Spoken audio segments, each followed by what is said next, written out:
Same bat channel, same bat time. You never watched those? Okay, anyway, moving on. Probably. I don't know. Because it's Ryan and Rizzo. Secret recipe with 11 herbs and spices, y'all. I don't know what to say to that, Colonel. So, I was tweetering like the kids do this week, right? You know, like the cool kids do. Yeah, tweetering all day long. Yeah, tweetering. And I came across this like funny random, not like meme thing. I can't remember how it came up, but I saw this picture. It was like this painting of this guy on like piggybacking the Colonel, like Colonel Sanders from KFC, and I was like, oh, this is funny. Okay, whatever. So I look, and it's this guy that figured out on their Twitter account that they only follow 11 people, and it's the 5 Spice Girls and 6 guys named Herb, because the secret like recipe is 11 herbs and spices. But I went to go look, and it's kind of a fallacy because there's actually 12 people that they follow. I know, dun dun dun. Because they also follow Puerto Rico KFC. But I just thought it was funny that I was like, oh, 11 herbs and spices, haha. And then I didn't realize, because you know what? It's episode 11. Dun dun dun. And then there's more. I know it gets better as you listen to watch the show. It's gonna get even better. There's a lot of 11 things today, and I'm just like having a moment. Oh my god! Are you gonna be like 11 in Stranger Things and just have random nosebleeds? Hey, I have a shirt that says Hawkins, Indiana, which is where Stranger Things takes place. You're weird. Get out of my mind. It could be only a coincidence, yes. Going back to your Spice Girls thing real quick. Yeah. Because I saw your little note, and I was like, I'm going to see if I can remember this. But I saw this on Reddit about a year ago. Would you like to learn how to use a Scottish accent? If you want to say Spice Girls with a Scottish accent, okay, say Space Ghettos. Space Ghettos. Space Ghettos. Space Ghettos. Space Ghettos. Oh, that's pretty good, yeah. Space Ghettos. Space Ghettos. Yep, that's pretty good. What concert are you going to? I'm going to go see Space Ghettos. Space Ghettos. So that's how you say Spice Girls with a Scottish accent. That's the end of the show. Thanks, everyone. You were furiously writing down, so I knew you had something up your... Is it short sleeves today? I was like, oh, yes. Remember, everyone, I'm not this tan. It's the light. I don't think anybody's ever said that about you, ever.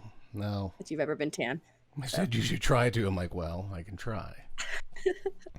Well, yeah. I'm just thinking about, because there's a very specific show and tell aspect to the show today that you don't know about yet, and I just have to figure out the right place to put it in. Sunscreen. No. Well, we're going into fall. We don't. Okay, true. We're all about to be, Is this a whole bunch of old stuff from the past related? I don't. Oh my god, it is. I'm so happy. This is why you should clean your house and keep a tidy house, kids, because then you find a gold mine of fantastical things. All right, we'll get to that later. I may make you drop something just so you can have your show and tell time.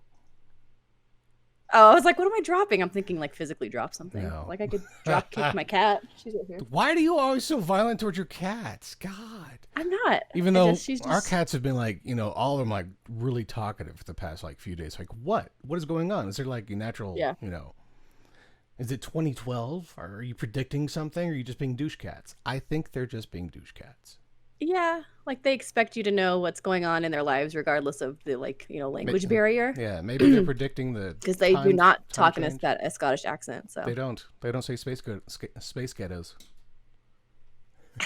Space ghettos. Space ghettos. Thanks, Reddit. Anyway, what have you been watching or reading or whatever? Lots of stuff. You tell me what have you been reading anything? I have, actually. I'm almost done. Finally, reading? It was going to be, I decided to start reading Over the Top, which is Jonathan Van Ness, his autobiography. Okay. And it's really good. He's super funny. He's just this like ball of energy and just like brings a lot of light to this world that needs some light, you know. But he had a lot of bad stuff that happened to him when he was younger, and just kind of figuring himself out in a time and place that didn't really, I'm gonna try how to say it right, like condone that type of like lifestyle, I guess. And so he kind of is going through that, and I have maybe 40 pages left, but it's very, very good. Nice. Highly recommend. And like I've told you before, when I pick a book, like 9 times out of 10 it's a autobiography or nonfiction of some kind. So it's really good. Nice. Highly recommend. Okay. What was it called again? Over the Top. Over the Top. I sent you a picture. Okay. It'll be. It's like a kind of a turquoise type cover, and it has like 5 or 6 different Jonathans on the front. Okay. Doing different things. One of them, he's eating cinnamon sugar Pop-Tarts because he explained how that was a very formidable part of his childhood. Okay. Rock on. Yeah. Mine too, to be fair, because I don't like cinnamon, like that kind of mix of stuff. And I remember when I was little, probably his same age when he was eating them, but like I would eat them, but then it was like disgusting to me. And so I would just eat the like crust on the outside because those things like made me not like cinnamon. I wasn't a big fan of the cinnamon Pop-Tarts either. No, it's pretty intense. Yeah. Something off. And on a little bit of a lighter note, I pulled in a book because the headless engineer and I like to read to Short Round. She prefers him over me, and that's just perpetually how this life works. But does he do more voices to you, or? No, I'm way more like creative with that sort of thing. Okay. But she just, I don't know, she just prefers him reading to her. Okay. But anyway, she got a really cool book for her birthday called Pencils, Pens, and Brushes. Okay. And it's basically like sort of a girl power book in the Disney vein of women that were part of Disney Animation. I thought I saw a Disney princess on there. Yeah, it's really cool. Yeah, it's really, really neat. Again, there I go again, nonfiction kind of style, but just like kind of neat to see that, you can do stuff no matter what, and that, it was a long time ago, and kind of getting the business and industry off the ground. And there were a lot of women who were, blazing that trail, which was really cool. So, nice. Yeah. Very cool. Yes. What's about you? You been reading or listening to people read things? I've been listening to someone read the book to me, but it's getting through. Much books. Like Short Round and the Headless Engineer. Yeah. Gotcha. Okay. But I meant to mention this last week, but 2 weeks ago I was saying I was gonna, just finish up Aeronauts Windless because it was taking me forever to get through. That's part of the Cinder Spire series. Yeah. From Jim Butcher. So that next day I did a lot of yard work, and so just hammered through the yard work while listening to the book as well, and finished that. It was okay. I don't know if I'll continue that particular series, but I did continue on with Jim Butcher's work of another series, which this was book 12 called Changes from the Dresden Files. It was it wasn't as long as the Aeronauts Windless, but I had finished it, and I went ahead and started book 13 called Ghost Stories. Is it spoopy? Is it a spoopy tale? No. Sorry, my nephew used to, instead of saying spooky, he used to say spoopy. Poopy? Spoopy. It is not. I think I'm only on to chapter 7 now, but I've been enjoying it. So my thought is I have a lot of additional credits via Audible, and I was like, I'm just going to catch up on the Dresden Files, and because it's been the longest running book series that I've ever. I read about half of it, then I switched over to audio. But it's the longest series I've ever done as far as books go. Nice. You've enjoyed it. It's kept your interest and stuff. Yeah, it's been fun. And I started off interested in it because of the TV show, because I saw the TV show on Netflix. TV show is horrible. That sounds compared to the books. No offense. Yeah. But at the same time, the TV show has that great late 90s, early 2000s sci-fi, because it was a sci-fi show. Millennium. Millennial type thing. Yeah. But I still picture that actor, Paul Blackthorne, as Dresden. Okay. Even though right now I'm listening to James Marsters is the one who reads it, and he was Spike in Buffy. He's currently in a show on Hulu, a Marvel show on Hulu. The Runaways. Okay. He plays one of the parents on Runaways. But yeah. Isn't it sad that all the people we like looked at, when we were watching those shows back in that time, they're all the parents now? I had this realization. I had the realization the other day. Like, since I don't have children, I don't have that range. So I think that adds some age to it. But when I was shooting that short film a few weeks ago, or not shooting, you were the villain. You were what were you called? The antagonist. I was the boss. Oh, yeah. But I was thinking, I'm like, I'm officially the boss. That's right. Yeah. I'm officially the older guy for these types of things. I'm like, that's interesting because I haven't really done much since the one other show I did 15 years ago. So I was like, well. Let Grandpa be a part of this. Come on here, Grandpa. Tell us your stories. Well, I am a great uncle already. So I'm a great aunt. Yeah, I know. About to have eldest number nephew. 2 on the way as well. Like, I mean, it just kind of puts it into perspective, doesn't it? Yeah. I still act like an idiot, so I think I'm okay. It's fine. Yeah. I told you that this week. I said maturity does not equal age, and vice versa. Or maybe I'm like a good whiskey and a good wine blended. I take that from my dad. Yeah. Speaking of your dad, since we don't mention Sir Rizzo, that's what I'll go with. What's up? I have one memory associated with him, and it's about tinfoil. It's about tinfoil? Were y'all making up some sort of conspiracy theories in my backyard or what? No, it was the one time I think I stayed at your parental's house. You stayed at our house like 4 or 5 times in college. I can't remember. Like the one in Plano? Yes. But one time he cooked on the grill, came in, and it was like, I love tinfoil. And it's because like it doesn't keep the heat from the grill. And since I've ever used tinfoil on the oven or the grill, I've had that thought pop up. It's like, oh, it's okay to kind of touch in certain spots after a while because it cools off quickly. Yeah, totally. Especially if it's like on the indirect flame, like it's just kind of folded. And you're not touching the actual food that's inside of it or anything. Yeah. But that's burned into my brain. I'm glad that Pa Rizzo, I guess. I call it. Right? He wasn't my Pa, so yeah, Sir Rizzo. We'll go Sir Rizzo. Call him Sir. Yeah, that would make sense, kind of in the like friend vein. Yeah. He's Ma. I can go with Ma. Ma. Yeah. That's just how it is. Yeah, that's good. I'll let him know that he imparted wisdom on you, and that it stuck with you for tinfoil. Tinfoil. It's like a so simple. It's like a 1950s ad. Tinfoil. Yeah. Put it inside the oven and let it bake. Keep that meat moisturized. That reminds me, like, I probably have a number of just like random things he said, but I could just imagine him being like, I love tinfoil, as like this, masterful, like mind-blowing thing that he comes up with. And then like I remember he told me for Easter one time that he hoped I had fun with my peeps or something like that, and he was like talking about the little marshmallow candies. Like, okay, it's a good one. It's a good one. Okay, Dad, that's but yeah, that's good. Indeed. Ay. Okay. So did you finish? You finished Parks and Rec? I have not finished it. Parks and Rec. I wasn't sure. We are on season 4. We started it along with Community at the same time, just because we'd finished The Office. So it's like, hey, let's watch some other mindless, fun comedy, 25-minute shows. Started Parks and Rec on Netflix, and the little pop-up's been showing up. Like, I guess I forget. We're getting rid of it. Yeah, like October 10th. No, 1st. This will end October 1st. So we're like, all right, let's just focus on this. Yeah. Well, it's part of the whole, let's jump to another streaming service. In this case, let's jump to our own. Peacock. Yeah.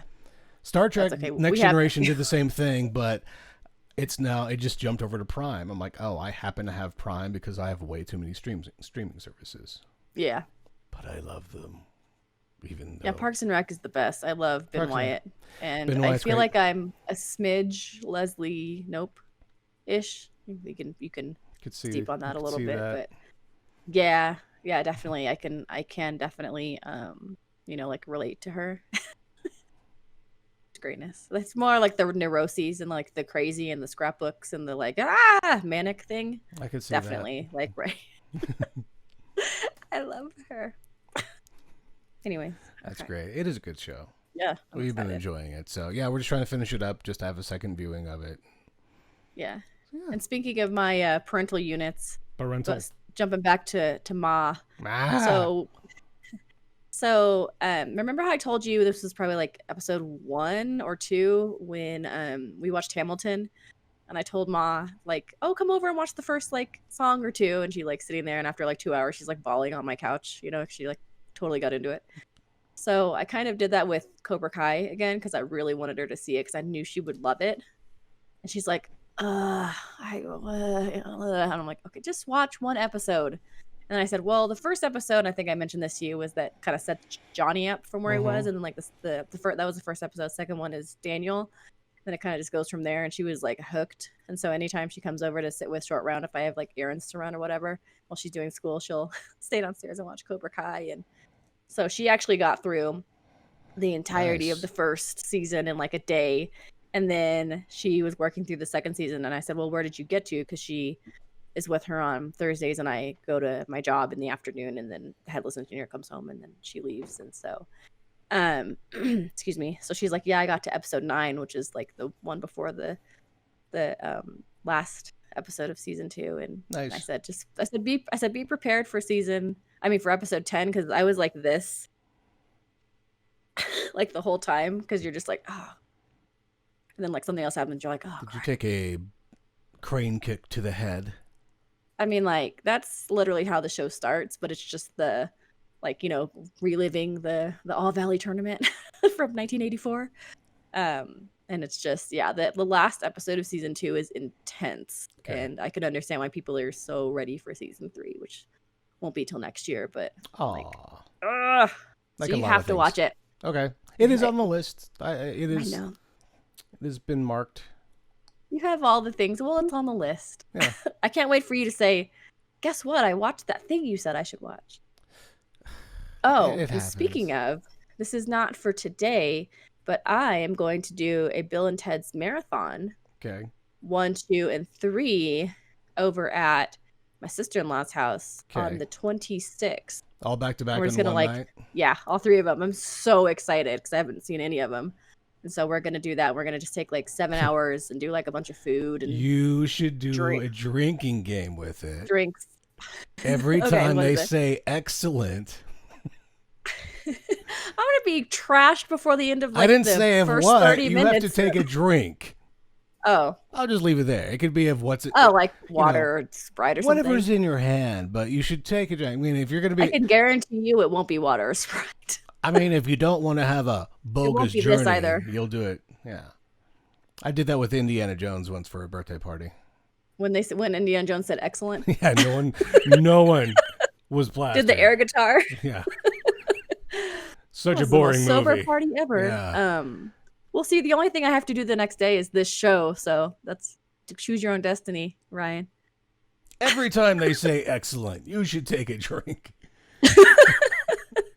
That'd bring a whole new dimension to episode. I think that'll be 14. I think for the Indiana Jones, we did a whip crack, and the drink was flavored moonshine. Oh, gross! Oh, gross. Back in the day when you could pass a jar amongst friends, and you know, whoopah. Yeah, you could. Yeah, I just but it was moonshine, so it just burned off everything. Oh my gosh, you're like, it tastes like burning. Yeah. Like Ralph Wiggum. Speaking of burning, The Masked Singer. I don't give a crap about this show whatsoever. Speaking of burning. So, all right. You can take it away. Well, I was thinking about this because it's going to overlap with my albums of influence for finishing things out. And with it being every week, I'll just probably do that as like a focus for the next few weeks because we love that show. Like it's something that you know, all 3 of us can watch and enjoy together, and it's just like fun and random, and we like to figure out the masks and try to like see who's there. And I'll send you a picture because I sent you the one of like a bunch of them, and there's a number of them that they've already explained and shown the masks off. But there's 3 that they're going to unleash tonight. There's like caged animals. Yeah. Yeah, no. And like the sneak peek that they're doing, and then it starts the 23rd. So I'm very excited. It's fun. I know there's a lot of not going political or whatever, or you know, any of this commenting on stuff, but there's a lot of what's the word? controversy that's surrounding the show right now. But oh no. We enjoy it for what it is, like the masks and the singing, and it's just fun and over the top, and we enjoy it. But I think really hope there's a Cronenberg mask soon. There's not. That would be so weird and so specific. It'd have to be somebody from Rick and Morty. Like, it'd have to be, right? Could be. Oh my God, it's Lindsey Buckingham. Lindsey Buckingham with a Lindsey Buckingham Cronenberg mask on. He's been listening to the show, surprisingly. Yes. He's our #1 fan. That's where that one download Hey, is coming Lindsay. from. Hey, I love you. It's coming from another country, but I bet that's the one. Yeah, he's been kind of, with his downtime. Like, he's not touring or anything, so why not? Why not listen to Ryan and Rizzo on Anchor.fm or on YouTube?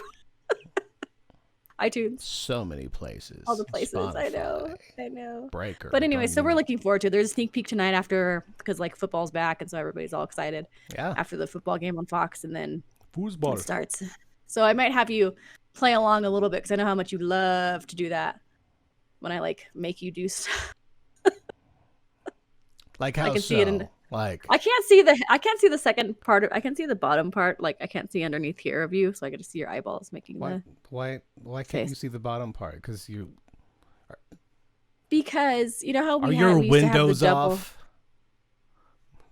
No, you're like we used to have two. I know, yeah, we used to have a dual screen, like monitor setup. Mm-hmm. But I have news to share with you. But we had to change the setup of our computer, so I only have the one big screen now. So I have like, we're right here, and then like our recording is right here. Our Discord's in the middle. My internet, my notes, my recipes, and my albums. So right now, do you only see my forehead? Your 6 head, yes. Yeah. 5. It is a 5 head. I don't know. It's like 5.5 head. At what point am I Wilson on your screen? Right now. Okay. That's where I'm going to stay. So you can get the like fencing up and post.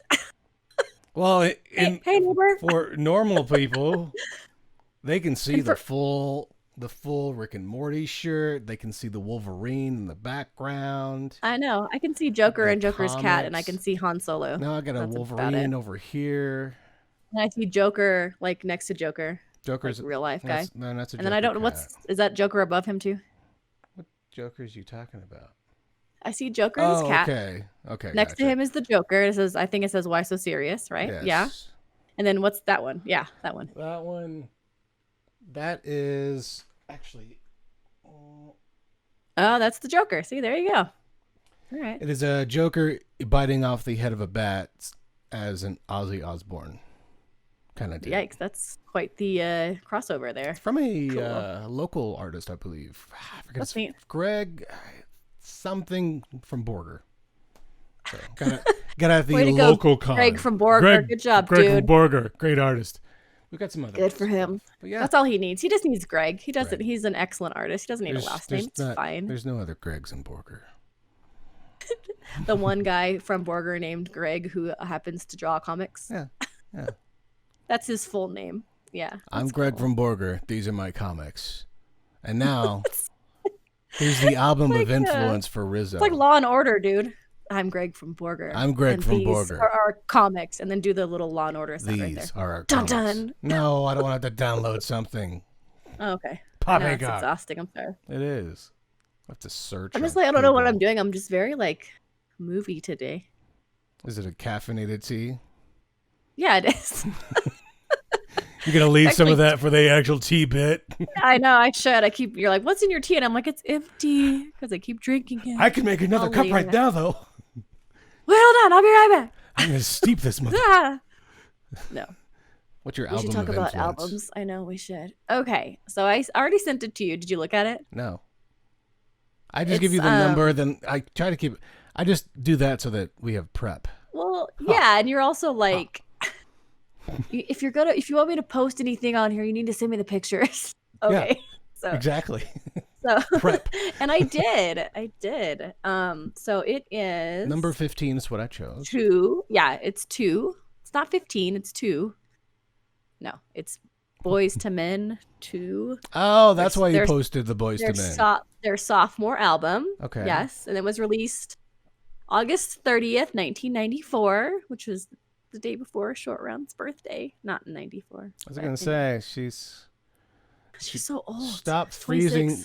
It's actually I would make her your sister, but you're raising her as your daughter because you froze her. Because I would have been 11 or something in 94.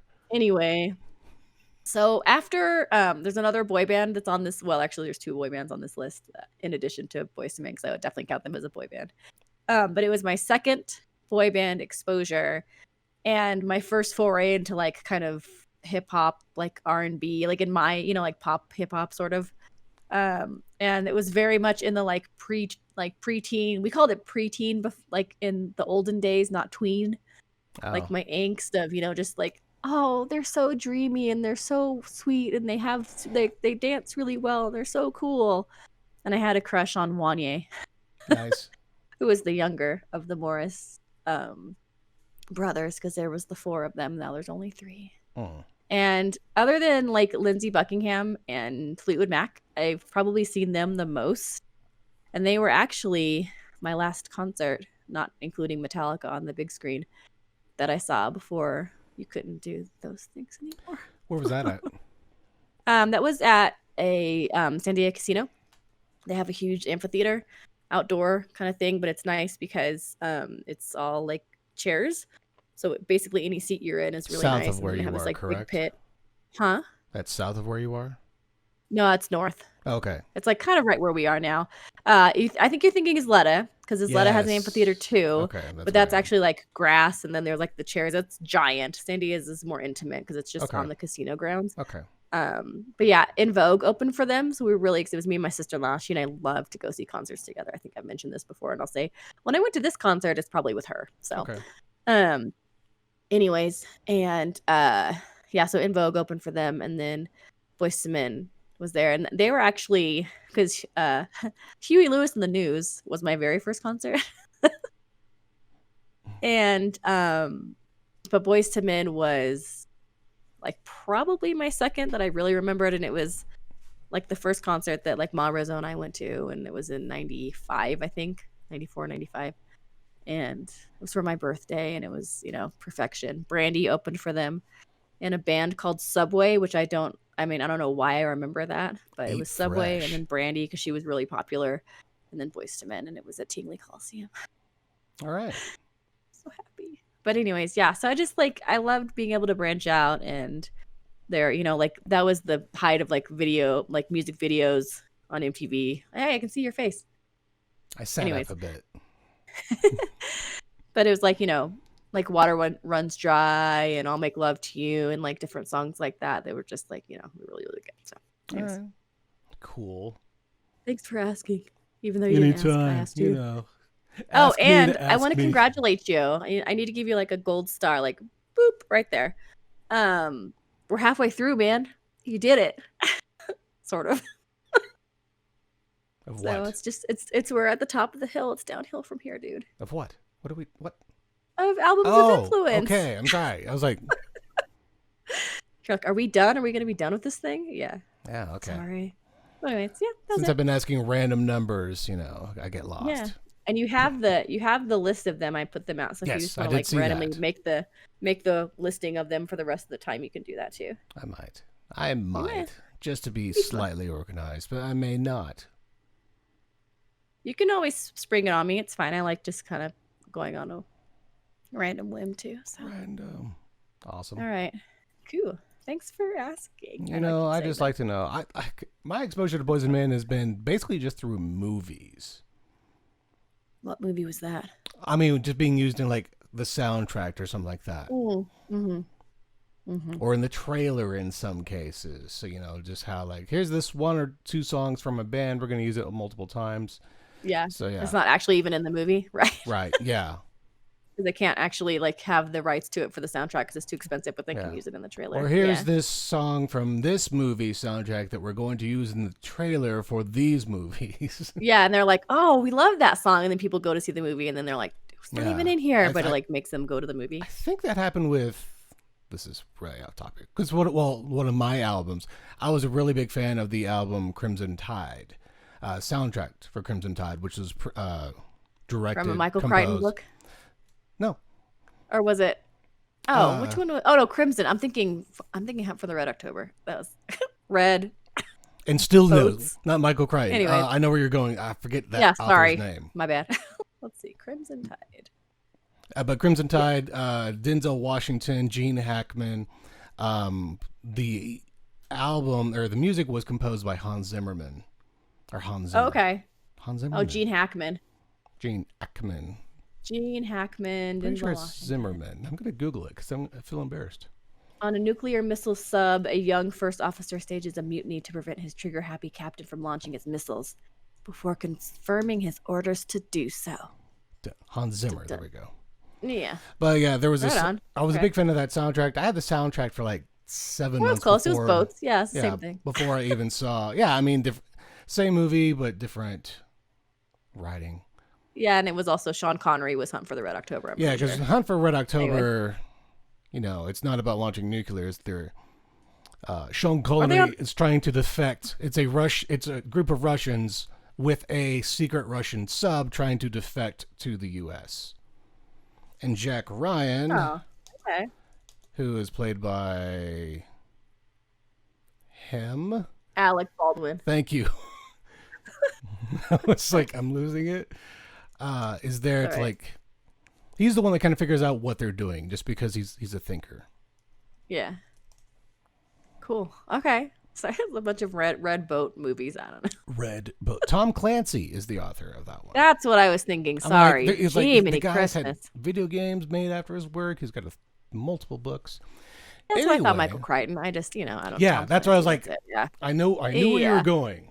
Thank you. If you've walked into a bookstore, you probably saw shelves filled with both. Yes. Anyways, so speaking of books and things that you're reading, and boys that were men and vice versa, and ladies. Yeah, Ultimate X-Men. Yes. I didn't realize a reboot. Really? Basically, yeah. Cool. 2001, I believe. Okay. It's basically a reboot of the X-Men series. Like in this case, this starts off with Jean Grey recruiting the Beast. And Beast doesn't have blue fur at the time. He looks very, he looks very kind of ape-like in a way, just he's big and bulky, big feet and whatnot, but he doesn't have the blue hair. Big shoes, you guys. Big shoes. Really big shoes. Anyways, okay. Beastly shoe. There we go. There's a full team shot. Beast is the bottom there underneath. I still can't see it. But well, for those at home that are actually using the cameras the way they should be, Rizzo. I'm trying to record. I'm trying to be helpful. You're recording audio. I know. You can minimize things. That's true. I don't mess it up.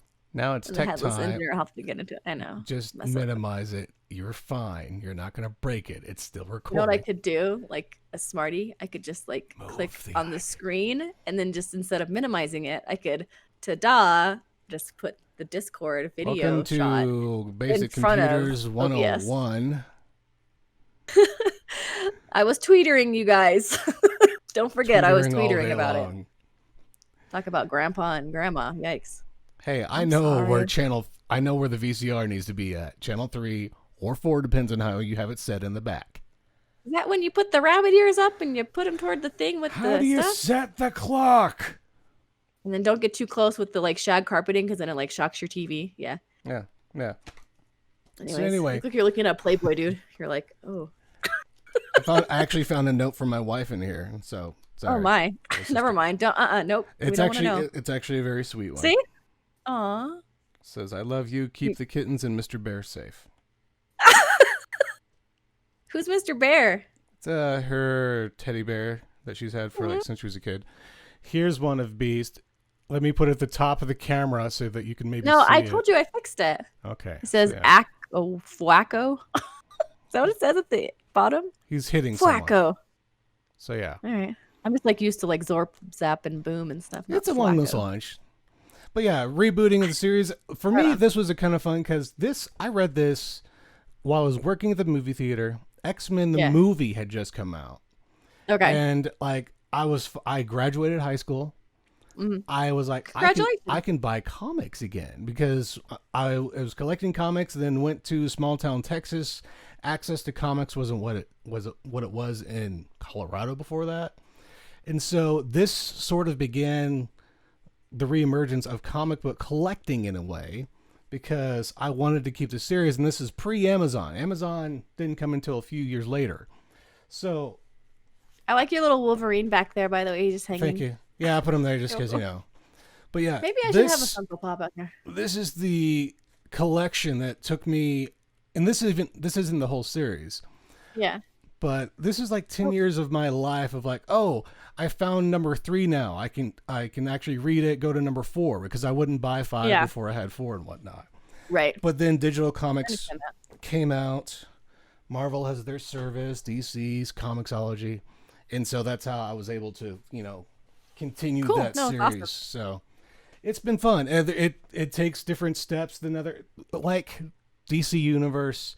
Marvel has the multiverse. So these X-Men are different than these X-Men over here, and these X-Men over here are different than the ones that you saw in the movie and stuff like that. And X-Men, remind me again, is Marvel?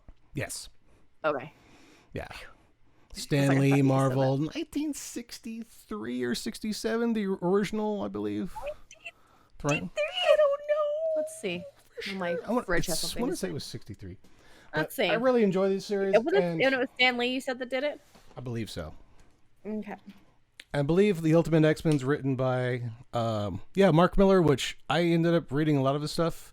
I'll probably bring up another one of his works called Wanted, which was made into a movie later on. July 14th, 2000. Wrong. Let's add the word comic. Comic book. Release date. September 10th, 1963. Bang. Okay. You got it, man. Yay. It's very cute to see you so into stuff like that because, like, no dates. I mean, like, I knew you were like a total dork in college, but like I didn't realize like it was that intense of stuff. Yeah. And speaking of you in college, yes, got it. Look at us. Look, we're babies. I remember that beard. Oh, and who are we with? Sanctus Real. Remember okay. I was like, I don't know those people. Yeah, Sanctus Real. Such a long face. I mean, it says 1 January 22nd, 2003. Yikes. That's fairly old. And then look, I was driving, obviously, because I got my super cool steering wheel cover. We were going to my dad's house. That was when we went to St. Louis. To or back? No, maybe one of the ways. We were in my car. I can see my dumb steering wheel cover. And then look at this. Look at you. Well, look at us actually first. Now. You know what this was? Oh yeah, that's the classic one. That's the day we started our morning. I mean, that was like right when we started our morning show. And your CBGB shirt that I had to get you. Yeah, that doesn't fit anymore, unfortunately. That's okay. You still have it? No, it doesn't. Oh, I was gonna say, I hope you don't. That'd be weird. Anyways, and then here, look at this. This made me laugh too. Look at your hair. It's like I forgot how long your hair was. After you took the like facial hair off, it like grew on your head or something. No, because that's because I didn't have facial hair. What am I holding up? What am I telling people to do? It was the Voodoo Music Festival in Austin City Limits when we gave out those tickets on our show. Oh, okay. Yeah, so sign up at the booth to win free tickets to Voodoo Music Festival. Yeah, I miss shaggy hair. I can't really do that. I can go down the sides, but I'm friar tucking up top, so it doesn't look good. Your little like monk robe thing, yeah. And then this is the one. This is just the self-indulgent one because I told you and I was making fun of you when we met Jennifer Garner. I do remember that one. Not being there, but that event. The small bus kids. Small bus. Jennifer Garner in the hat and red hoodie, and then there's me trying to scooch in front of her. Look at me. I know. I was cleaning out in my garage yesterday, and I was trying to organize a few things for short round and a couple things, and I came across. I was just like laying on here, and it was just like this black top, and I kind of pulled it out, and it said class of 2005, and I was like, oh, it's like graduation pictures or whatever from when college, and I looked, and it was started to be graduation. Then I realized I went backwards, and I was like. Back in time. I have a lot from that era. I have a lot from that era that I think are digital. What? Yeah, I'm gonna digitize these for sure. If you recall, I was the webmaster for a time. Well, so was I. Oh yeah, he's probably took the job from me. You made me take the job because you didn't want it anymore, but you puppeted me, and you're like, "This is how you do it. I don't want to do it, but you can do it." This is how you do it. Actually, I think you had it first, then I took it from you.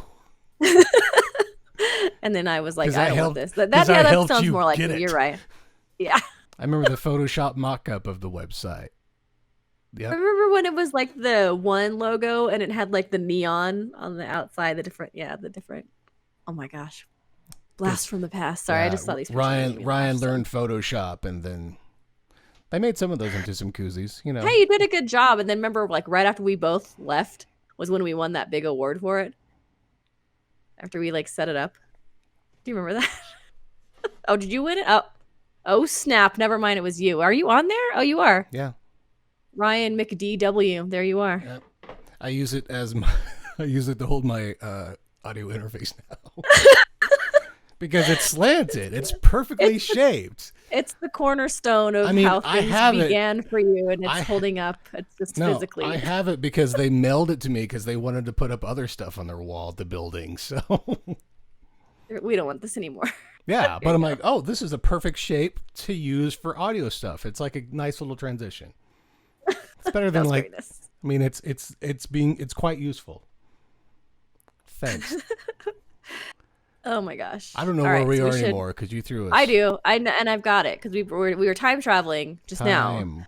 Now we're gonna like travel to different places, and the first place we're gonna go is Vegas. Because should I do my next part of my show and tell? I guess because I don't know what this Vegas concert was. No. Oh yeah, the Vegas concert residencies. No, I was gonna talk about David Harbour first. Oh, okay. Because he got married. He did. In Vegas to Lily Allen, who's a singer. And then my Vegas concert residencies, the news that I found out was Usher is going to have a residency in Vegas. And I've seen a number of bands that have done residencies in Vegas, including Aerosmith. And who else did I see had a residency? Mariah Carey? No. Garth Brooks? No. I don't know, other people. Anyways, Aerosmith was the newest, but Ricky Martin, that's who it was. Ricky Martin.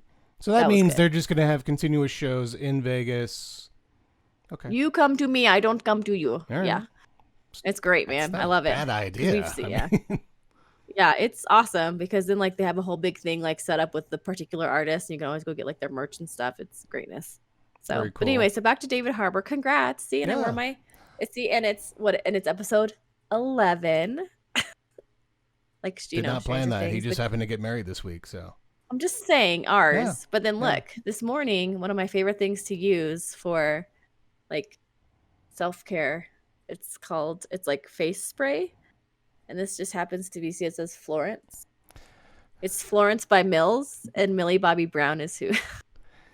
And I used it this morning. I just happened to use this one. Ladies and gentlemen, I'm sorry, this is the point where we've crossed over into influencer level, and she's you're going to have to avoid that hashtag. I'm sorry. Hashtag my co-host is an idiot, or what? Let me tell you about Calvin Klein and how it makes me the real man. Spritz. Okay, I see what you're saying. I just had to make fun of you. I've literally not talked to, because I'm not a makeup person, but I like to feel like our next segment, Avon with Rizzo. I have another 4 letters for you, not AVON STFU. There you go. Okay, anyways. Remember, I'm the one who controls the letters that pop up. Fust? Sass. All right. I don't know where we are anymore. Congrats, David Harbour and Lily Allen. Yeah. Have you heard any of her stuff? I don't think so. You should check out some of her songs. Pretty good. Okay. I have enjoyed the wife of. Okay. Not that I've been many places and worked in a lot of different radio places. I haven't. I've worked in one town. But of all the music directors and music people, my wife is the best person I have ever met at getting music that I enjoy hearing. Well, she's the one that discovered Lily Allen. She sings very light and kind of poppy, but it's okay. I mean, she has a song called "Fuck You," and it's so delightful to hear. Oh yeah, I think I've heard that before. I think that's on the Bridget Jones. I could see that being on a Bridget Jones. But yeah, the three songs we have are "Not Fair," "Fuck You," and "Alfie." And Alfie is about her little brother, who is Alfie Allen, who was in Game of Thrones. Okay. And, you know, was also the villain in the first John Wick. What? One of the characters. Yeah, the villainous character. The one who started all the shit in John Wick. You keep bringing it up, man. I will watch it at some these days. I will definitely give that a listen because I figure if she's like good enough to snag David Harbour, you know, I could spend 15 minutes of my life listening to her. He just seems cool. I found out because I follow him on Instagram and he posted. I mean, having a Vegas wedding is just kind of cool because my parents had a Vegas wedding. My mom and stepdad had a Vegas wedding. I've been to 2 Vegas weddings. I didn't have a Vegas wedding, but I eloped, so I kind of like the whole idea of like, we don't need a big thing. Let's just go over here. So. Yeah, I went to a Vegas wedding too. Oh yeah. Oh yeah, we went together, sort of. You were at that one. Yep, and I almost had a Vegas wedding too. Yeah. I had fun at the Coyote Ugly though. Anyway. Oh, let's not relive that, okay? I actually enjoyed that. No one needs those pictures, okay? There would be nothing weird. Not that trip. Anyways.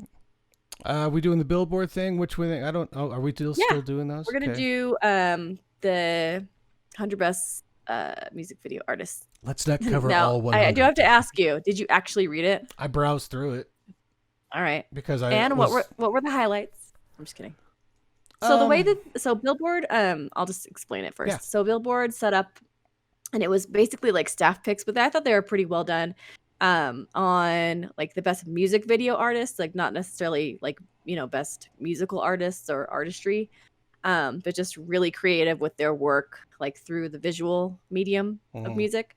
And so it was separated into these 3 categories, and they all focused in. And one was like why they're a music video icon, the classic from the MTV era, because there's, you know, a lot of those, and then a music video that's worth YouTubing, like just for fun. And so there were 100 of them, and I thought they did a really good job. And I actually took like a good hour and a half to type out all of the artists this week to write from 100 to, I know. I just thought it was fun. And you know how I like to like write things down or type them out and just like get that like out of my brain. And I definitely lost it. Because I saved it into some file, and I was like scouring my computer for it this morning, and I couldn't find it. You know, I could use this moment to make fun of your technical skills. Go ahead. But I tried, man. I thought I was doing the right thing. I think what you just did was something very almost ritualistic, but to where you could just chill out your mind and make a list, and that it was so unimportant to you in a way that you just deleted it, almost like in garden. You created something beautiful, even though you were just copying it from the internet, but you created something. Yeah. And then you're like oop, on accident, but it was definitely accidental, because I really wouldn't have done that on purpose, because I'm not that bad. I mean, well, yeah. So you wrote them down, like, did you mark them down, or like just like, what were you talking? I just wrote everybody's name down, starting with 100 and going to 1, and then like every like 10 or so, 8 or 10, I'd mark down what number it was, so I kind of had an idea of where they were in that list. Do you want like, me for to example, give off Queen the is top number 10? 64, in case you care. The Beatles are number 100. Yeah, I mean, like some of those things. Foo like Fighters were on there. I love the Foo Fighter videos. Yeah, they're good. They mention Aerosmith 25. They mention Everlong, but I would say, like, of theirs to, you know, worth YouTubing, I'd say Everlong is worth YouTubing, because you get the guest appearance from Tenacious D popping up in there. Plus, forgot about that. Plus the band, you know, all the band are both, you know, the flight, what are the Flyers and the attendants as well. So Dave Grohl's in like a long wig. Yeah, oh, that's right. I forgot about that, because they're on the airplane, right? Yep. Okay, yeah. So can we do top 20? Do you mind? Wait, if we just let's Learn to Fly. I'm being dumb. Everlong has got the crazy Muppet hands. Yeah, That's Learn like to the sad Fly one. is the one to YouTube I recommend. Yeah. And so 20 is Peter Gabriel. And I have a soft spot for him because he used to be the lead singer of Genesis. And so I really liked all that. But I always think of him when I think of South Park and you need to How to Win Back Your Girl. You play the Peter Gabriel song on the boombox outside the window, and they played Shock the Monkey. That's not the right one. No. But have you seen the video for Sledgehammer? No. Okay, just like right after we're done, just go do that because it's greatness. It's so weird and so ahead of its time, and it totally holds up, even though it's like literally like 30 years old. It's so good, or like 35 years old. It's so good. What's sad not to see on here is Muse, especially with their Knights of Sidonia. I think I never saw that. That is a fantastic. That also gives off some Bruce Campbell vibes. Really? Okay, good to know. So that was so Peter Gabriel's 20, and then 19 is the Beastie Boys, and I think of like that TRL like time frame of MTV, and that was totally them, right? I could see that. Sabotage, which I loved. That was just when they were like the people. You know what I'm talking about. It was like the trailer for like a cop show, but it was them, like from like the 70s. I'd have to look. It's been a while. Anyways, and then Prince is 18. I'm not so sure he shouldn't be higher up on the list, but that's neither here nor there because he has a lot of great videos, and he kind of saturated MTV with really good. I guess saturated is probably the right word for Prince. But anyways, may he rest in peace. I loved him. Anyways. And it's funny because somebody's talking about it and they said that the worth YouTubing is Bat Dance. Were we talking about that? No, anyways, but I know what you're referring to. I would never recommend Bat Dance. I would. I mean, it's so like, okay, well, yeah, I guess like it's funny and like kitschy. I mean, it's got so scenes of Jack Nicholson dancing as the Joker, right? That's true. Yeah. You're right. Okay, I mean, it's kind of like, take it back. If you want awesome visuals of actors, but this list covers it as well. I just went blank. Praise You Like I Should. Praise You by Fatboy Slim. They're mentioned on there, and that's one I recommend looking up because it's got Christopher Walken. That's Weapon of Choice. Yeah, when he's doing the dance. I thought it was Praise You. No, it's Weapon of Choice. Okay. I'm almost like 99% positive. You can look it up while I'm doing these other ones. TLC is number 17. That again, like you're finding a lot of these ones that are really engulfed in the MTV music video. Before music videos disappeared. Right, I know. Before MTV just wasn't anything that They went to reality, man. So yeah, they're talking about Waterfalls and then Unpretty because there was a lot of really like social justice issues that they were putting out in this like fantastic music that they put forward. But like the visual with the videos is great, of course. Yep, Weapon of Choice. Radiohead is number 16. And they're always really good. And then number 15, did you see who 15 is? Gotta scroll back up. No. Just tell me. I'll read it. Eat It, a frame-for-frame parody of Michael Jackson's Beat It with a thriller kick to boot, turned Al into an international star almost overnight. I remember seeing that on MTV as a child. Yeah, I mean, like, greatness. Yeah. And I love all of his music. Didn't UHF really come out soon after that? The movie? Oh, hold on. I was like, sorry, Headless Engineer, I should know this. 1989? 88? I don't know. When is it? When is it from? It is 86. 89. Yes, I think I said 89 first, and then I said all the other 80s times. But yeah, 89. That movie holds up in a redonkulous way.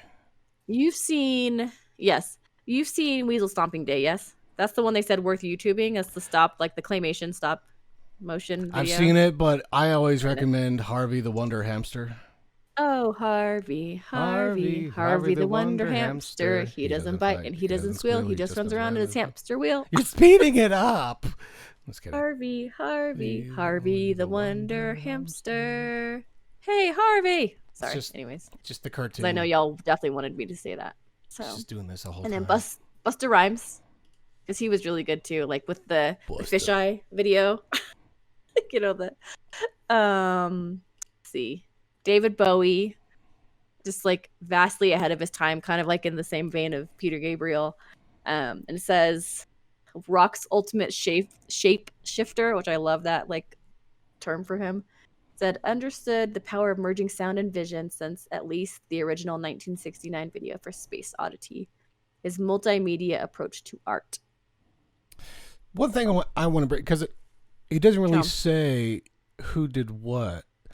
Okay. Actually, it does say that if you go check out the site, it's not necessarily the artists themselves who did the video, it's the director.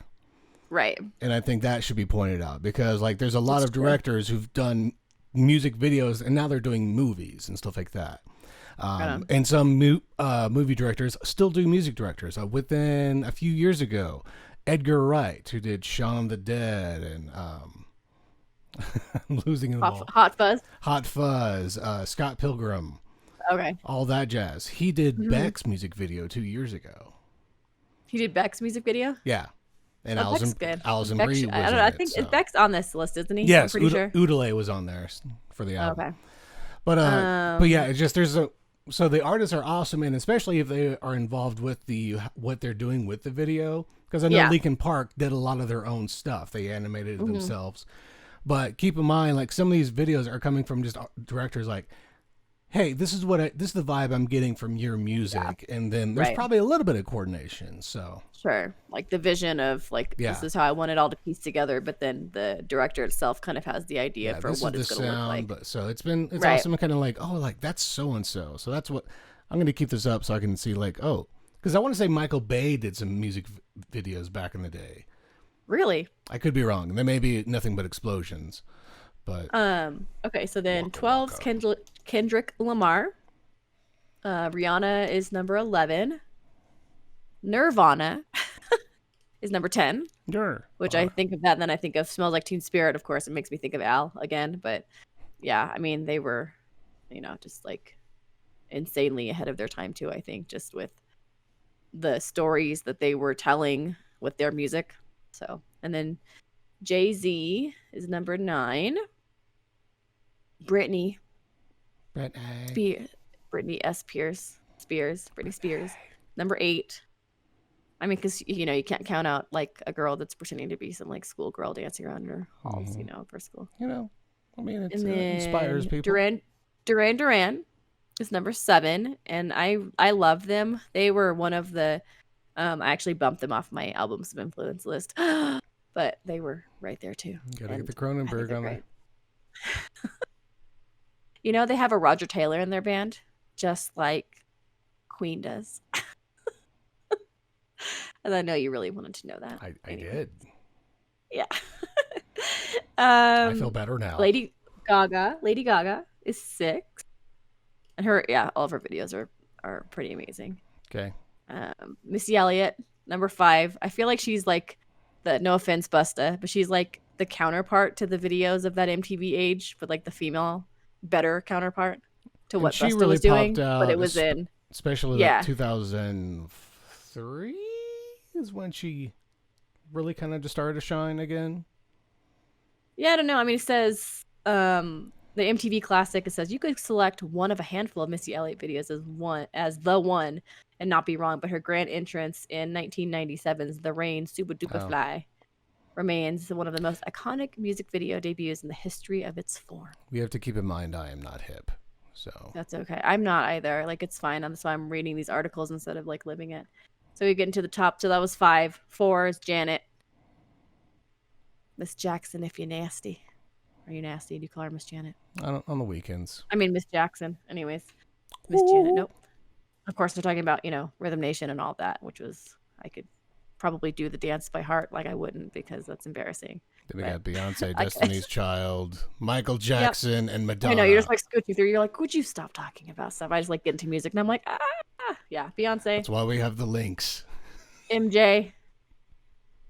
And Madge. Madge is number 1. Yay. Madonna, for those kids that don't know who Madge is. We'll have the link in the comments if you want to go look and see what they have post up in their recommendations. And Madonna just pushed the envelope, pushed it, continues to push it, and I think that's why she's just so iconic. Because like, if a guy did it, it'd be like, whatever. But like having her and be like super powerful and doing it, especially back in like the 80s, that was big stuff. Trying to think on like what the guy equivalent of Madonna would be, and it'd be what's his face from the Rocky Mountain Horror Picture Show. Rocky Mountain, the Rocky Horror Picture Show. I kept doing that. That's the sequel that takes place in Colorado. Rocky, yeah. Well, we went and saw a live showing of it in Colorado, so I keep calling it the Rocky Mountain. Who's got the clap? Who's got the clap? I've got it. Sorry, I'm just picturing Susan Sarandon. Yeah. You're talking about Tim Curry, right? Yes. I mean, that'd be the music video equivalent to Madonna. Thank you for humoring me with this. This is fun. So much fun. Well, did you watch the video of Rick Moranis and Ryan Reynolds? I did. That was fun. That was really funny. I forgot. It was funny because a few weeks earlier, someone had just mentioned how Ryan Reynolds has his own mobile company now.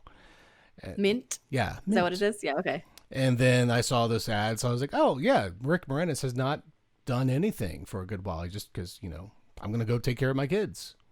Yeah. And so it was great to see him back. His wife. Yeah. Mm-hmm. But like, especially with Ryan Reynolds being like, I just wanted to meet you. And I just really Moranis. like to be in the same room as you. So I was like I was watching the video and just laughing at it this morning, and I looked back onto Rick Moranis, and like, you think, I don't know, like, I just forgot how many amazing films he was in, and like how many good roles he had, with like, I mean, of course, Honey, I Shrunk the Kids, and then I forgot, like, I mean, I don't know why I forgot, but like Ghostbusters and Spaceballs, obviously. I was like, Lord Helmet. Oh yeah, Dark Helmet. Yeah, like these things you sort of forget. But I'm like, yeah, Rick, come on back. And supposedly he's going to be working with Josh Gad on a new, like, a reboot of Honey, I Shrunk the Kids. Interesting. Oh, I could see that. That'd be a lot of fun. We'll see if that actually happens. I think I watched up through Honey, I Shrunk the Kids 2 or 3. With Honey, I Blew Up the Baby. Yeah, I think to the point when they're in Vegas. Yeah. After they blew up the baby, that's when I stopped. I mean, like, you just sort of have to. I think there was a fourth one, but I don't think Moranis came back for the fourth. But yeah, he was also wasn't he like in the coach in Little Giants as well? Probably. It's like it's a junior league football team, and his brother has one league, and he wants to do it as well, but his brother's denying all the. Let's see, Little Giants. I was like, Little Shop of Horrors. I knew that. Oh yeah, Little Shop of Horror. That's another. Oh, there you go. Shrunk pre-production. Yep, there it is. Yeah, 1994, Little Giants. Nerdy Danny O'Shea has felt inferior to his brother Kevin Ed O'Neill, a former college football star. Oh. So yeah, I remember. Honey, I Shrunk the Audience. Oh yeah, that was like at Disneyland or something. I remember going to that. 3D adventure. Yeah. Or 4D adventure, I should say. I forgot he was Barney in the Flintstones, the live action Flintstones. Oh, yeah, the first one. Abysmal live action. The first one wasn't bad. I mean, you got John Goodman as Fred. He was Barney. Rosie O'Donnell was Betty. Yeah. And some other girl, I can't remember who was Wilma. Oh. But I do have to say, and I didn't realize this, and I'm thinking when the headless engineer, I'll be watching this, he'll be screaming at the screen when he's saying, My Blue Heaven. I completely forgot that he's in that movie because that is one of his favorite movies of all time. I don't think I've seen that one. Cannot. You'd probably like it. It's Steve Martin and evidently Rick Moranis. Oh yeah, he's like literally on the poster. But yeah, he loves it. He loves that movie so much, and I never really could get into it, but I forgot that he's in it. Anyway. Yay, Rick Moranis. We're glad you're back, man. Come on back. I think I saw this in my childhood. Yeah. Yeah, this looks like something vaguely familiar. Yeah. I mean, the joy of having 3 older brothers, and the brother above me is 4 years older, so I saw movies I probably shouldn't have as a kid. This doesn't look like one of them, but I see the reference to Goodfellas. I'm like, oh yeah, I think I saw that because my brothers. I mean... And he was in Strange Brew too. Goodness sakes. Okay, I need to obviously Strange Brew. I need to pay more attention to like looking at this, and I'm like, that's early days because that bit. Yeah. Because that's from his I forget what they called it, but Canada TV or CCTV or something like that. Second City. Yes. SCTV. Yes. Yeah. Yeah. That's where that bit came from. Oh, man. So yeah, that was probably my first exposure to Rick Moranis, to be honest. And so I was thinking about that, and I was like, he's just had so many wonderful things. I was like, he's such an American treasure. But can we really say he's an American treasure when he's Canadian? Nope. Okay, I didn't think so. I was like, he's just a treasure. He's been a fantastic gift. Yeah, he's among some other gifts. There's a few of them we haven't wanted, but we've enjoyed the Reynolds. I miss the candy. Rest in peace, JC. Yeah. Let's see who. No one wants Nickelback. I'm okay with Nickelback. You can have him. I'll keep him. Oh my god. Seth Rogen. Who people think is the broccoli on Masked Singer this season, by the way. I'll send you the picture and you can see why. You can post it right there. No.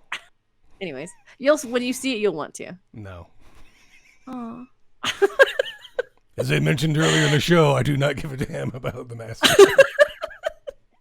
When you see broccoli, you might. You get one picture. Well, when it starts happening and they get unmasked, I'll do like the side by side. Is that okay? You'll get one picture. So mean. I know. Okay, I vote for broccoli for this week then, and you can put him up there. Anyways, okay. Yay, Rick Moranis. If it's in the show, another wonderful Canadian transplants that have done lots for entertainment. Thank you very much. I grew up watching a lot of. Do you actually have a little tea? I do. Well, what's in that cup? There. What is your tea, Rizzo? Yo. No. It is an unnamed. Do not correct my intros. Again. That's what you said, Rizzo. Yo. So this isn't actually. It doesn't have a name again because I've been trying to be a big girl, and I figured that I would try to do like a hybrid of a couple of traditional black teas, because like you can't really mix like a traditional and a scented black tea because the scented is just not as strong as the traditional would be. And so this is a hybrid of a strawberry and lemon tea and a pomegranate tea, but it's floral traditional, so it's a little stronger. Very, very good. And it's a black tea? Mm-hmm. Yep. Okay. Then those flavors have been added to it. Yeah, I mean, they have like different things like, like lemon peel or like bits of things and whatnot. But yes, it's just sort of more of like the black tea base, but it does have those flavorings in it. Nice. So, and I'm curious to know, because I want you to ask me that question again so I can see what the steeping question. The steeping. So certain teas will say steep for 2 minutes or steep for 3, 4, whatever. Steep for this much time. Mm-hmm. Yeah. Why not just leave the tea bag in there? I know it's going to make it stronger, or the diffuser. Actually, I mean, it doesn't a bag infuser, whatever. But the interesting thing, especially with like fresh loose leaf tea, which is the kind that we have over at the place they work, is that the longer you have it in, if it's beyond like for very specific teas, especially things like black teas that have flavoring in them, all you're going to taste is like the tannins, which is just the flavor of the black tea, and it becomes very, very bitter. Okay. When I went through my like mastery schedule of learning the teas, I had to do them like light, perfect, and then over, and all you could taste on the ones is just tannins, and it just kind of just is bitter and black tea. And that's why they have their certain steep times, because you're trying to not only like steep the tea itself to make it super tasty, but also get a mix of whatever flavors you're trying to. And that's when I told you about last week when my sister-in-law had the one black tea with the chocolate in it, and how that her last stir it up, like use a spoon or something, just so that everything doesn't settle, because you're just getting the like heavy stuff in the last couple of things. Shaken, not stirred. It's pretty good. But rooibos and things like that are a lot more forgiving because they're not the actual like tea leaves, but in my opinion at least. But for the most part, stick with the time just to get the full flavor, even though it may look darker and thicker after a longer steeping time. You're just getting the mud. It's not tasting as good. Yeah, for sure. And one of the things I was thinking about when I was pulling the tea bag this morning was you have to leave all the good stuff in there. Like when it kind of starts dripping out, some people are like, oh, and they put it into the, plate or bowl or tea boat or whatever it is that you're using after you steep it. And you don't want to have that sitting in the tea boat or bowl or whatever, because that's the good stuff. That's like the concentrated, really good stuff from the leaves. So make sure you let it stay into the cup or pot or whatever you're making. And you want it to be as dry as possible when the tea bag comes out. There you go. How would it be dry if it's been in water? I'm confused. Do you want to see? Never mind. I'm not going to get up. It's like I could show you. Just basically, like, if you have your cup and you have your tea bag and you kind of just let it kind of drip into it, and just let the dripping. So okay, that's what you're saying. Let it drip out. Putting on a thing. Let the leaves drain. Okay. Yeah. I was like, what sort of magic tea? Like, what sort of Potterverse do you have going over there? Yeah. Oh, okay. And then one last thing on the steeping. Leave it or bob it? So when you're steeping it, just leave it in there. You don't do it. You don't do any of this. Like about halfway through, it's not fishing. No, it's not at all. You're letting it get all of the flavor out. You don't want it up and down because you want it to be like the water to be hot and to keep it all together. So about halfway through your steeping time, if it's 5 minutes, 2.5 minutes in, whatever, just kind of, you can move it around so that it kind of, disperses. Yeah, exactly. Thank you. That's a good word. And then there's usually that kind of recommended time. For example, this one was between 3 3/4 minutes to 4 minutes. So if it has kind of a little bit of a wiggle room, like I'll pull it out and taste it, and then I'll dunk it back in and kind of swirl it around for another 10 seconds, 20 seconds, just until I get that kind of full flavor. Because it's amazing when you're kind of being the tea connoisseur of, seeing what the difference of 15 or 20 seconds. You know what I mean? Like when you start learning, like I would say you are on the path to becoming a connoisseur. It's because you're learning and having those different teas and stuff. But it's, amazing what the difference 15 or 20 seconds will make in the steeping of a tea. So. Okay. Nice. Yeah. Thanks. And maybe next time I'll actually have a name of a tea that actually has a name. I keep doing all these weird like hybrid ones. Well, I'm just trying to be unique and just have different flavors, and it's good. It's pomegranate and strawberry with lemon. It's yummy. You can't have any. A little bit of white sugar, by the way. That's what they call it. That's why she's so excited. It's so yummy. Speaking of things that start with T, tell me about Tortimer. Okay, and I think are you sitting down? Are you ready for this? This might be my last freak of the week, potentially. You're like, thank God, finally. Okay. I've been trying to figure out ways to get my gaming in there, but my gaming is so normal, and actually it's been boring me in a way. I really wish you'd play me more of the videos of Maneater. Because that was really fun. Haven't been playing it that much because it's gotten down to the point to where, why don't you just get it yourself? I'll ask the headless engineer. Headless engineer, can we get shark video game, please? Even though it's a shark, I have 2 other games just like it. Grand Theft Auto 5, which I haven't played much of, and it's been out for forever. Instead of a shark, you're a thug. Yeah.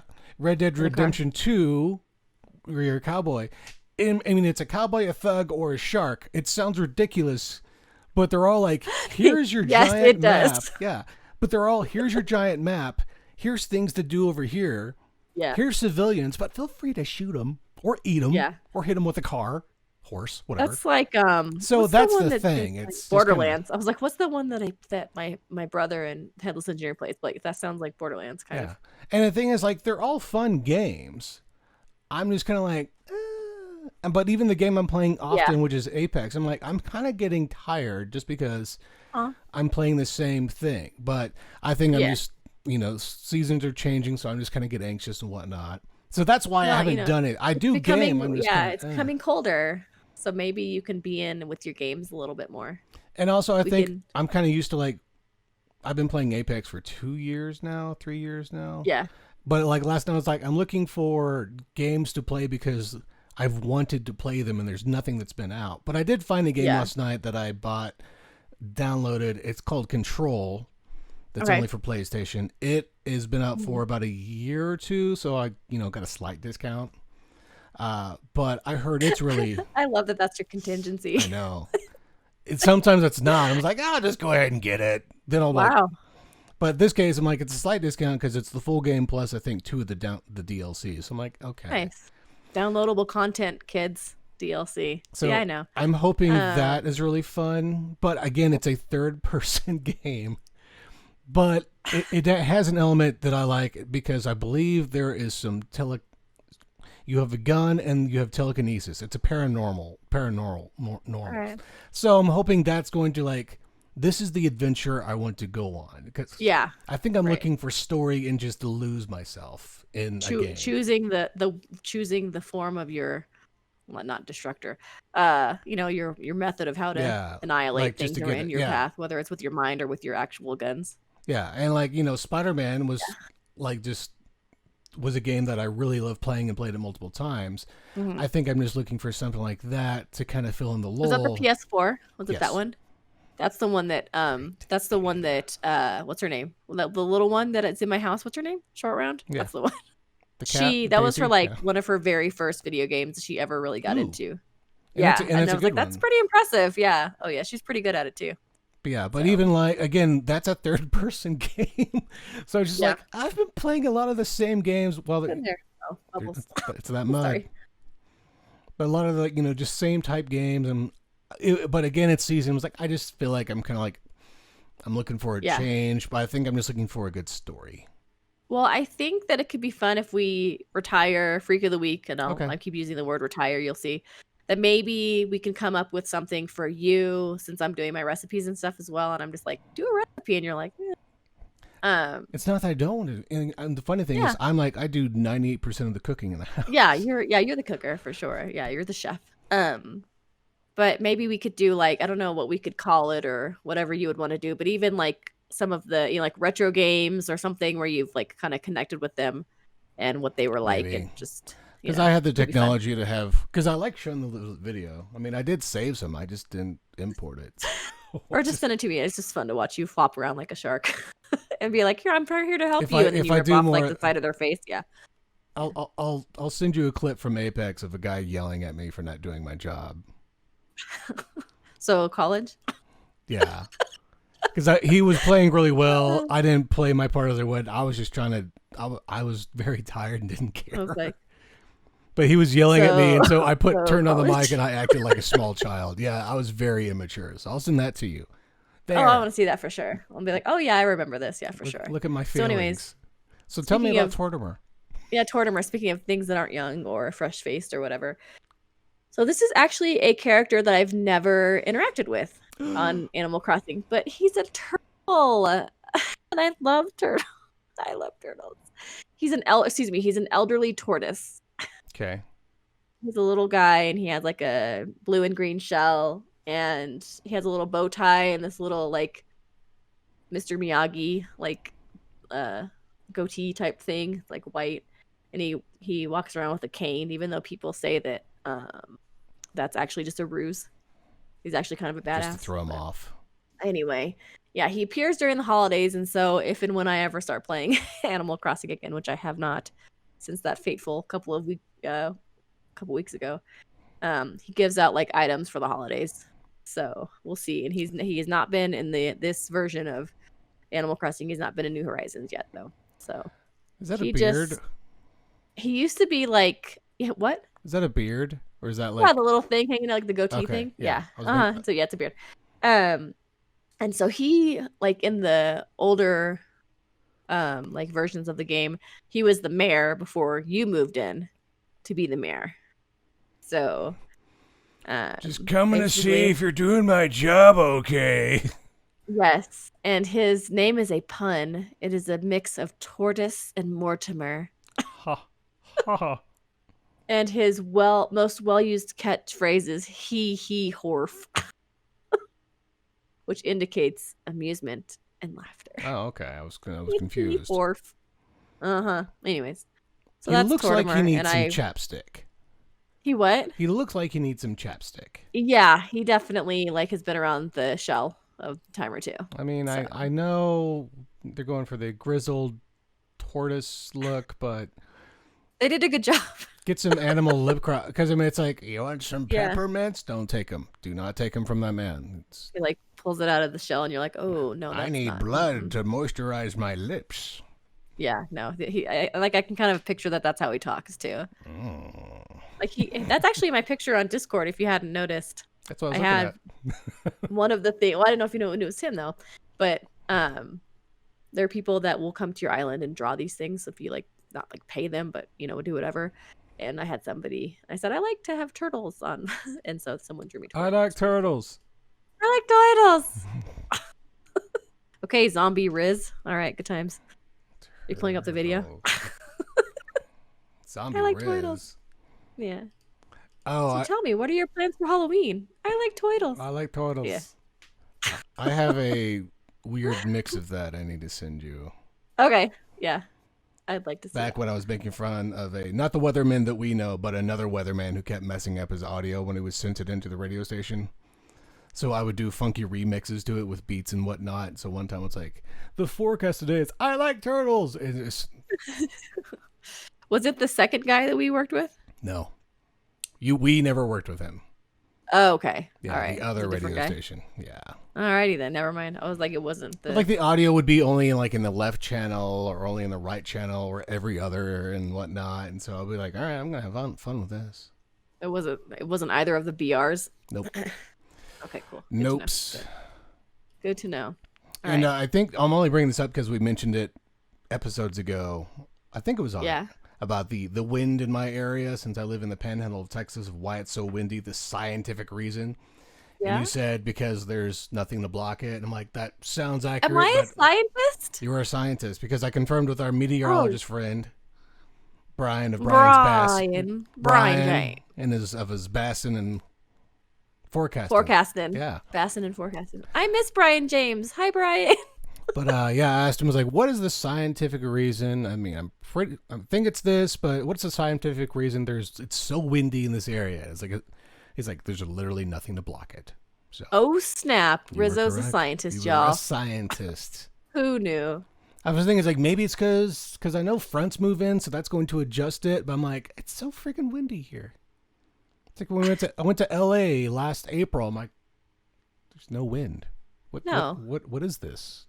How do these people live? Nicely without a hairbrush. I mean, it's sad when a wind going 11 miles per hour is normal to you. Yeah, just like it's a light wind. Right. Well, that's like in Albuquerque when it gets like kind of crazy. Mm-hmm. When the wind is bad, it's really bad because we're surrounded by mountains and it like kind of tunnels in and then like swirls around. So y'all have like petroglyph, and then we have like the sandias, and so it's just like falls in.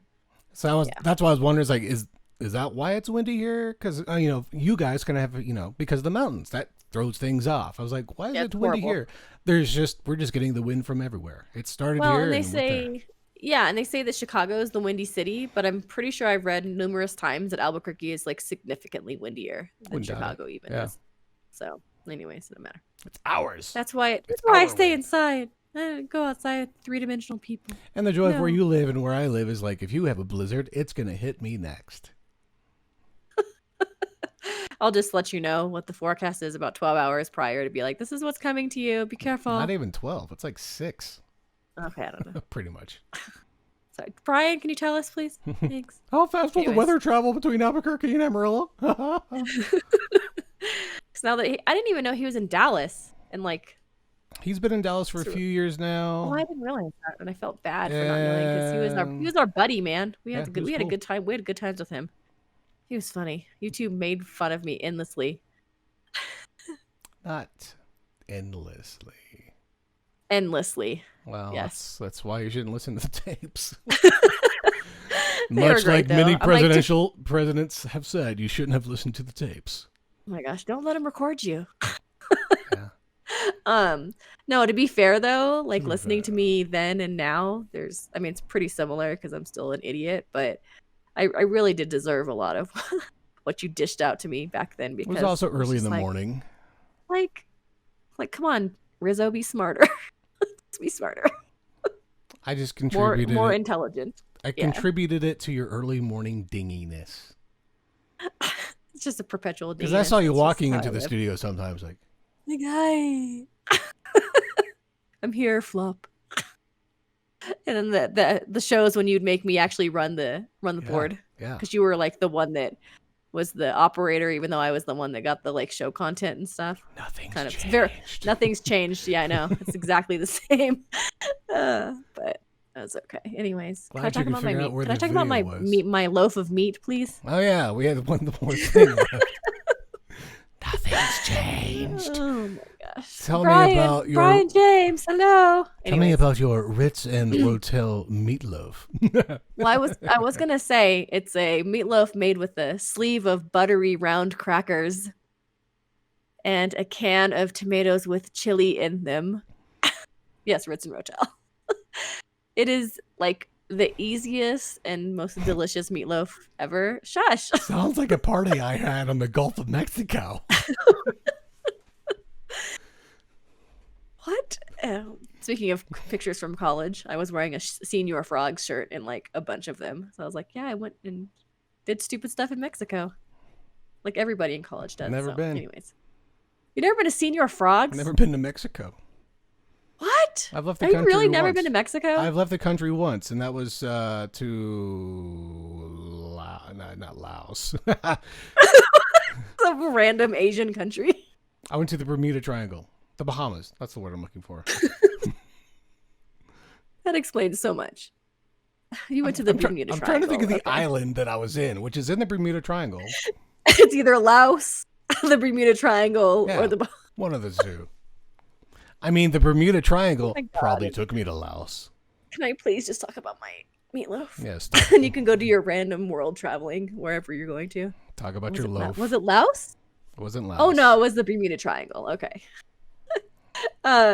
Yes. So super easy, really yummy, really flavorful. You can adjust the heat based on whatever you use for your Rotel type item of numminess.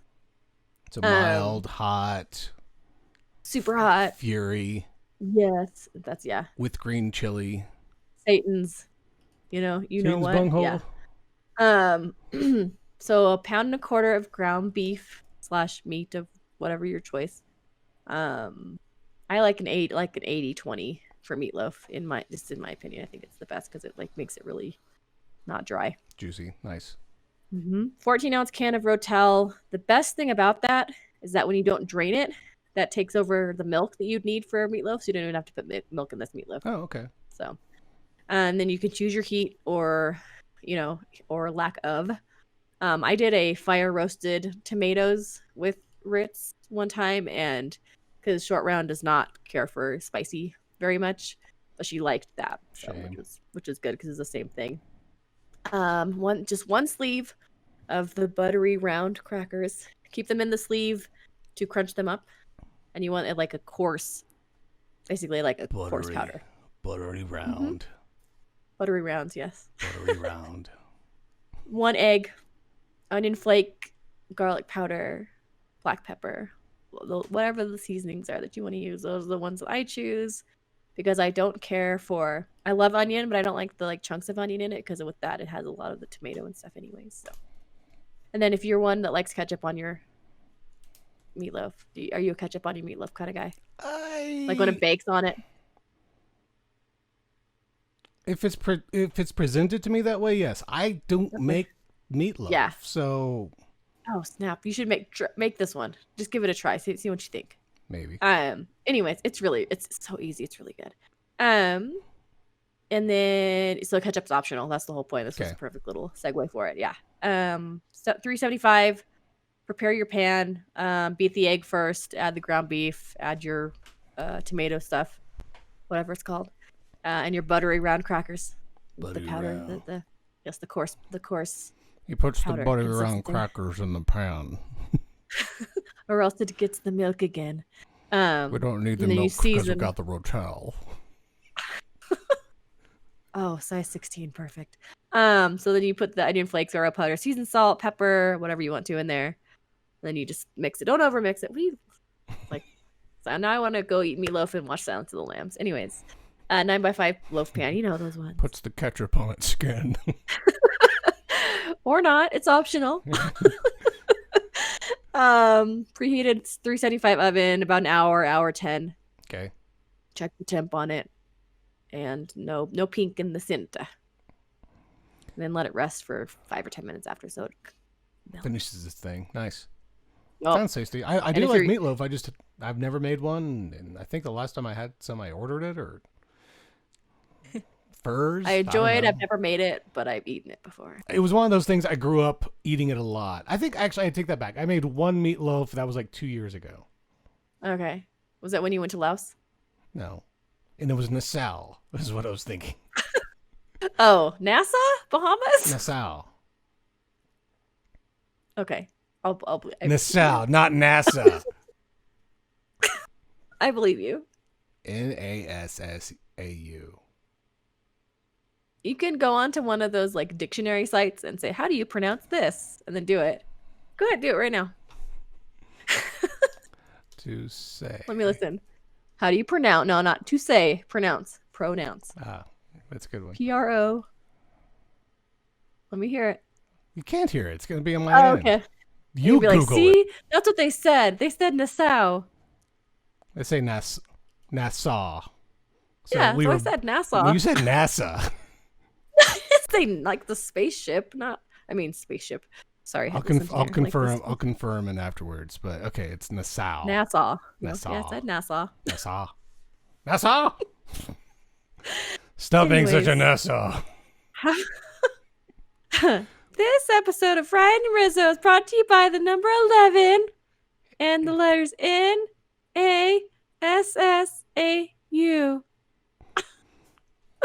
Would you? I mean, not to be picky, but if you're going to say brought to you by the letters, couldn't you letters. Yeah, you did. You did. Okay. But in this case, wouldn't you just say the letters N-A-S-U? And you? You're right. Because remember I said on last week's episode it was A-S and then another S? Yeah. So, yeah. Yeah, okay. Anyways. Nassau.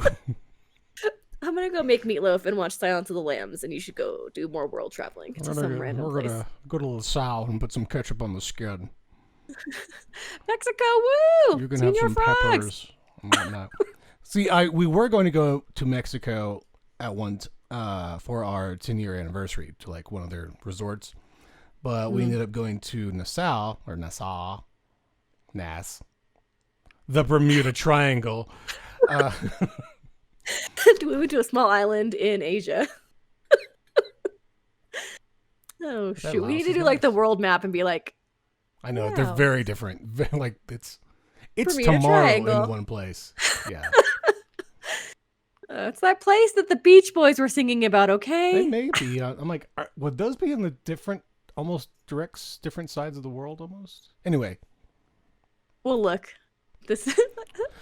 We'll go. It's not only entertaining somewhat, it's also educational, kids. Watch Ryan and Rizzo think. We'll change out the AC Freak of the Week for Ryan's spelling and pronunciation hour. It's never good. Oh, snap. Okay. Well, you can reach us to talk about my pronunciation and spelling at our socials, Instagram and Twitter, Ryan and Rizzo. Or if you want to email us and tell us how abysmal geography and spelling skills are, Ryan and Rizzo at Yahoo. Nope, that's the wrong one. That's I can't even messed it up. say it. Damn it. I know. Ryan and Rizzo at gmail.com. If you can't find it, just go to Ask Jeeves and type in. You know, Ask Jeeves actually exists still. I wouldn't doubt it. You can't tell Jeeves. Or you can go to GeoCities. Probably right. Can you search GeoCities? I think GeoCities is just where I don't know. You might find something of me on GeoCities. Or go to Bing and then it automatically takes you to Google, or porn. So Bing's not okay. Bye. Bing's silly about its search results. I'm just saying. If you're searching for something specific, it's probably going to come up, Ryan. That's all I'm saying. Go look at your X-Men comic book the same way again. You shouldn't Bing that last sentence you just said. I'm just saying. Ooh. those notes from your wife. Say goodbye, Ryan. No one wants to see you do that. No, I'm just looking at my comics. Oh my. This is definitely a YouTube consumption episode. Eee! Oh, look at that one in the bottom. What's all like this? Look at them sentinels. Wow. This is some explosions. What was it? Wacko? Wacko. Oh, I'll look at Wacko with your comic books. Okay, go ahead. Bye. Ryan and Rizzo is a part of the Musing with McWillie Creative Network. You can follow us on Twitter and Instagram at Ryan and Rizzo. For more info about the show, go to mcwillie.com/podcast. I like to do the blah blah. McWillie.com